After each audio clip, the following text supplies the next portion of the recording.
द्वारका महात्म्य। अब प्रभास खंड के अंतर्गत द्वारका महात्म्य की कुछ सार बातें लिखी जाती हैं। एक बार कुछ तपस्वी महात्मा गण दैत्यराज बलि और प्रहलाद जी के पास गए। उन्होंने उनका यथावत पूजन किया। तत्पश्चात कहा, महात्माओं, मैं आप लोगों की क्या सेवा करूं? महर्षि बोले, भगवान के प्रिय भक्त प्रहलाद जी, इस युग में अधर्म ने सनातन धर्म पर विजय पाई है। झूठ ने सत्य को तथा शूद्रों ने ब्राह्मणों को परास्त किया है। राजा का रूप धारण करके आए हुए म्लेच्छ ब्राह्मणों को सता रहे हैं। वर्णाश्रम धर्म का ह्रास हो गया है। वेदों का मार्ग लुप्त होता जा रहा है। ऐसे समय में भगवान विष्णु कहाँ हैं? जहां ज्ञान, ध्यान और इंद्रिय निग्रह के बिना भी भगवान की प्राप्ति हो, उस गूढ़ स्थान का पता हमें बताइए। श्री प्रहलाद जी बोले, महर्षियों, आप संपूर्ण देवताओं, दैत्यों, दानवों तथा राक्षसों के भी पूजनीय हैं। आप पूजनीय महापुरुषों की आज्ञा तथा भगवान विष्णु के प्रसाद से मैं भगवान के स्थान का परिचय देता हूँ। पश्चिम समुद्र के तट पर जो कुशस्थली पुरी है, जिसका निर्माण पहले राजा कुश के द्वारा हुआ है, जहाँ गोमती नदी बहती है और समुद्र से मिली है, वही द्वारावती पुरी कहलाती है। उसे आनर्ता भी कहते हैं। उसी में 16 कलाओं तथा 12 मूर्तियों से युक्त विश्वात्मा भगवान विष्णु निवास करते हैं, जो भोग और मोक्ष प्रदान करने वाले हैं। वही परम धाम है, वही परम पद है। वह द्वारकापुरी धन्य है, जहां शंख, चक्र और गदा धारण करने वाले चतुर्भुज श्री कृष्ण विद्यमान हैं। वहां जाने से कलिकाल के मनुष्य मुक्ति प्राप्त कर लेंगे। जहां गोमती नदी बहती है, जहां भगवान विष्णु की त्रिविक्रम मूर्ति है, उस द्वारकापुरी में जाकर चक्र तीर्थ में स्नान करने वाले मनुष्य मोक्ष प्राप्त करेंगे। जब भगवान श्री कृष्ण प्रभास क्षेत्र में परम धाम को पधारे, तब कला सहित उस त्रिविक्रम मूर्ति में स्थित हुए। यदि आपको श्री कृष्ण से मिलने की इच्छा हो तो शीघ्र वहीं जाइए। जब मनुष्य द्वारका जाने का विचार मन में लाता है, उसी समय उसके पितर नरक से मुक्त हो हर्ष के गीत गाने लगते हैं। मनुष्य भगवान श्री कृष्ण के मार्ग में जितने पग आगे चलता है, उसे पग पग पर अश्वमेघ यज्ञ का फल मिलता है। जो मानव श्री कृष्णपुरी की यात्रा के लिए दूसरों को प्रेरणा देता है, वह निस्संदेह विष्णु धाम में जाता है। अमित तेजस्वी भगवान श्री कृष्ण द्वारा भोजराज कंस के मारे जाने पर जब उग्रसेन मथुरापुरी के राजा हुए, उस समय गोकुल प्रिय श्री कृष्ण ने अपने सुहृद गोपों तथा गोपी जनों का प्रिय करने के लिए उद्धव को गोकुल में भेजा। उद्धव जी गोकुल को नमस्कार करके उन्हीं के समान वेशभूषा तथा वस्त्रालंकार धारण करके नंदगांव की ओर चले। संध्या काल के समय श्री कृष्ण के प्रिय सखा उद्धव जी को अपने घर आया देख पुत्र वत्सल माता यशोदा ने अच्छे अच्छे वस्त्र और आभूषण देकर उनका सत्कार किया। जब उद्धव जी भोजन करके विश्राम कर चुके, तब पुत्र स्नेहमयी यशोदा तथा नंद बाबा ने अपनी आंखों में आंसू भरकर श्री कृष्ण का कुशल समाचार पूछा। उद्धव जी, बताओ तो सही, हमारे दोनों पुत्र श्री कृष्ण बलराम कुशल से तो हैं ना? क्या श्री कृष्ण अपने साथी ग्वाल बालों को कभी याद करते हैं? क्या मथुरा नाथ गोविंद कभी गोकुल में भी पधारेंगे? क्या हमारा लाला कन्हैया इस गोकुल का शोक समुद्र से उद्धार करेगा? ऐसा कहकर पुत्र स्नेह के वशीभूत यशोदा मैया और नंद बाबा दोनों दीन भाव से फूट फूट कर रोने लगे। उनके नेत्रों से अश्रुधारा बह रही थी। उन्हें अति व्याकुल देखकर उद्धव जी ने श्री कृष्ण के स्नेह युक्त मधुर संदेश सुनाकर उन दोनों को जीवन दान दिया। उद्धव जी बोले, श्याम सुंदर श्री कृष्ण ने अपने बड़े भैया बलराम जी के साथ आप दोनों को नमस्कार कहलाया है, कुशल मंगल पूछा है और वे दोनों भाई भी कुशल से हैं। जगदीश्वर श्री कृष्ण बलराम जी के साथ शीघ्र ही यहां आवेंगे और आप लोगों का हित साधन करेंगे।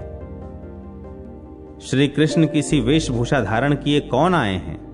इस प्रकार जिज्ञासा करती हुई समस्त ब्रज सुंदरियां परस्पर मिलकर एकांत स्थान में गईं और शोक से दुर्बल हो उद्धव जी को वहीं बुलाकर श्री कृष्ण का संदेश पूछने लगीं। तुम कहां से और किस लिए यहां आए हो? इतना कहते कहते वे शोक से विह्वल एवं मूर्छित हो गईं। और उद्धव जी की ओर देखती हुई पृथ्वी पर गिर पड़ी। श्री कृष्ण प्रेम परवश गोपीजनों की यह अवस्था देखकर उद्धव जी ने उन्हें श्रवण सुखद वचनों द्वारा आश्वासन देते हुए कहा, गोपियों, भगवान श्री कृष्ण की भी यही दशा है। वे दिन रात तुम्हारी ही याद करके निरंतर दुखी रहते हैं। उद्धव जी की यह बात सुनकर विभिन्न गोपांगनाओं ने प्रणय कोप से विरह भरी बहुत सी बातें कहीं और फिर वे व्रज युवतियां विलाप करने लगीं। वे श्री कृष्ण की एक एक लीला को याद करके फूट फूट कर रोने लगीं। उनका वह रोना सुनकर भक्ति और स्नेह में डूबे हुए उद्धव जी को बड़ा विस्मय हुआ और वे उन गोपियों की सराहना करने लगे। अहो, ब्रह्मा, महादेव जी, देवता तथा महर्षि भी जिस भाव तक नहीं पहुंच सकते, वहां इन गोपियों की पहुंच हो चुकी है। व्रज की ये समस्त सुंदरियां धन्य हैं। इन सब का जन्म, जीवन तथा यौवन धन सफल हो गया, क्योंकि भगवान श्याम सुंदर में इनकी भक्ति अविचल है। गोपियां बोली, उद्धव जी, आप हमें गोविंद का दर्शन करा दें, प्यारे श्याम सुंदर से मिला दें। जहां श्री कृष्ण रहते हैं वहीं हमको भी ले चलें। गोपांगनाओं की यह बात और विलाप सुनकर उद्धव जी स्नेह से विह्वल हो गए और बहुत अच्छा कहकर उन्होंने उनका अनुरोध स्वीकार कर लिया। तदनंतर श्री कृष्ण दर्शन के लिए लालायित रहने वाली समस्त व्रजांगनाएं बड़ी प्रसन्नता के साथ उद्धव जी के पीछे पीछे चलीं। वे मार्ग में उनकी बाल लीला के प्रिय गीत गाती जा रही थीं। द्वारका में जाने और लक्ष्मीपति का चिंतन करने से गोपियां समस्त पापों से मुक्त हो गईं। उनके सारे बंधन टूट गए। धीरे धीरे वे मय सरोवर के तट पर आईं। वहां उद्धव जी ने उनके चरणों में प्रणाम करके कहा, देवियों, तुम लोग यहीं ठहरो। महाबाहु श्री कृष्ण यहीं आवेंगे और तुम लोगों का हित करेंगे। गोपियां बोली, अच्छा उद्धव जी, आप शीघ्र जाइए और प्यारे श्याम सुंदर को बुला लाइए। वे ही हमारे नयनों में आनंद की सृष्टि करते हैं। उन्हीं से हमारे तीनों तापों का नाश होता है, अतः शीघ्र उनका दर्शन कराइए। यह सुनकर उद्धव जी गए और भगवान श्री कृष्ण को शीघ्र बुला लाए। गोपियों ने देखा देवकी नंदन आ रहे हैं। उनका श्रीअंग वनमाला से विभूषित है। मस्तक पर किरीट मुकुट जगमगा रहा है। कानों में मकराकार कुंडल चमचम कर रहे हैं। वक्षस्थल में श्री वत्स का चिन्ह शोभा पा रहा है। उनकी बड़ी बड़ी भुजाएं हैं।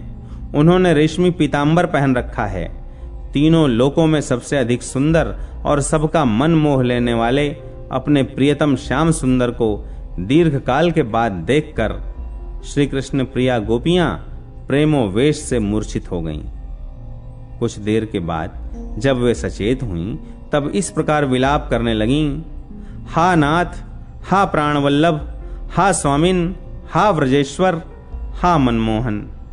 बचपन में जिन्होंने तुम्हारा लालन पालन किया, उनको भी तुमने त्याग दिया। बताओ तो सही, हम पर इतने रुष्ट कैसे हो गए? गोपियों का यह विलाप सुनकर सबके आंतरिक भावों को जानने वाले भगवान श्री कृष्ण ने यह जान लिया कि सब गोपियां अनन्य भाव से मेरी शरण में आई हैं। अतः व्रजेश्वर ने उन सब को सांत्वना देते हुए कहा, देवियों, तुमसे मेरा कभी वियोग नहीं है। मैं समस्त प्राणियों के हृदय में सदा सामान्य रूप से निवास करता हूं। ऐसा जानकर तुम मन में शोक न करो। सब प्राणियों के भीतर मुझे सदा ही स्थित जानकर अंतर्यामी रूप से मेरा चिंतन करो। इससे सब प्रकार के पाप ताप से मुक्त हो जाओगी। श्री कृष्ण का यह वचन सुनकर गोपियों के सब बंधन कट गए। उनके संशय और क्लेश नष्ट हो गए। वे भगवत दर्शन जनित आनंद में डूब गईं। श्री कृष्ण के दर्शन से उनका अंतःकरण अत्यंत निर्मल हो गया। वे इस प्रकार बोली, गोविंद, आज हमारा जन्म सफल हो गया। आज हमारे नेत्र सार्थक हो गए, क्योंकि आज दीर्घ काल के बाद हमारी आंखें गोविंद का दर्शन कर रही हैं। पुण्यहीन स्त्रियों को पुरुषोत्तम श्री कृष्ण का दर्शन नहीं होता। प्रहलाद जी कहते हैं, द्वारकापुरी अपनी प्रभा से बाहर के गाढ़ अंधकार का नाश कर देती है और भक्तों को भयनाशक परमानंदमय पद प्रदान करती है। तदनंतर पूर्वोक्त तीर्थयात्री महर्षियों ने द्वारकापुरी में जाकर दूर से ही चक्र विभूषित श्री कृष्ण मंदिर का दर्शन करके छाता और खड़ाऊं त्याग कर साष्टांग प्रणाम किया। वे दंड की भांति पृथ्वी पर लौट गए। उनकी भक्ति बहुत बढ़ गई और वे बार बार धरती पर लौटने लगे। कोई जय जयकार और कोई नमस्कार के साथ ही गर्जना करने लगे।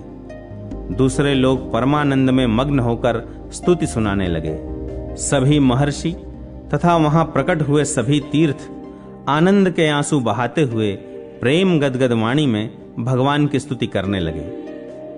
उन सबको देखकर नारद जी ने कहा, तुमने सहस्त्रों जन्मों में सहस्त्रों पुण्य पुंजों की राशि संचित कर रखी थी, जिससे आज तुम्हें श्री कृष्ण मंदिर में भगवान का दर्शन हुआ है। भगवान श्री कृष्ण का दर्शन, द्वारका जाने की बुद्धि और महादेव जी में दृढ़ भक्ति, ये सब थोड़ी तपस्या के फल नहीं हैं। वे पूर्वज धन्य हैं जिनके वंशज श्री कृष्ण दर्शन के लिए उत्सव पूर्वक द्वारका की यात्रा करते हैं और वहां पहुंचकर अपने इष्ट श्री हरि का दर्शन पाते हैं। सब मुनि लोग देखें, यह द्वारकापुरी तीनों लोकों में सुशोभित होती है। श्री कृष्ण प्रिया द्वारका इस पृथ्वी की कीर्ति है। जहां गोमती, रुक्मिणी देवी तथा स्वयं भगवान श्री कृष्ण विराज रहे हैं, वह पवित्र द्वारकापुरी अपने दिव्य तेज से सुशोभित है। ब्रह्मा और शिव आदि भी जिनके चरणार विंदों की वंदना करते हैं, वे भगवान श्री कृष्ण जहां निवास करते हैं, वह द्वारकापुरी सब कुछ देने वाली है। द्वारका के प्रभाव से कीट, पतंग, पशु, पक्षी तथा सर्प आदि योनियों में पड़े हुए समस्त पापी भी मुक्त हो जाते हैं। फिर जो प्रतिदिन द्वारका में रहते और जितेंद्रिय होकर भगवान श्री कृष्ण की सेवा में उत्साह पूर्वक लगे रहते हैं, उन मनुष्यों की मुक्ति के विषय में क्या कहना है। जो द्वारकावासी श्रेष्ठ पुरुषों की निंदा करते हैं, वे श्री कृष्ण की कृपा से वंचित हो दुख के घोर समुद्र में गिरते हैं। ब्राह्मण, क्षत्रिय, वैश्य, शूद्र, अंत्यज तथा स्त्री जो भी द्वारका में भक्ति पूर्वक निवास करते हैं, वे विष्णु लोक में प्रतिष्ठित होते हैं। द्वारका का महात्म्य सबसे श्रेष्ठ है। वहां की पवित्र धूलि भी पापियों को मोक्ष देने वाली है। इस प्रकार यहां कुछ महत्वपूर्ण प्रसंगों पर विचार किया गया। स्कंद पुराण में ऐसे महत्व के स्थल बहुत हैं। पाठकों को उन्हें वहीं पढ़ सुनकर तथा जीवन में धारण कर लाभ उठाना चाहिए।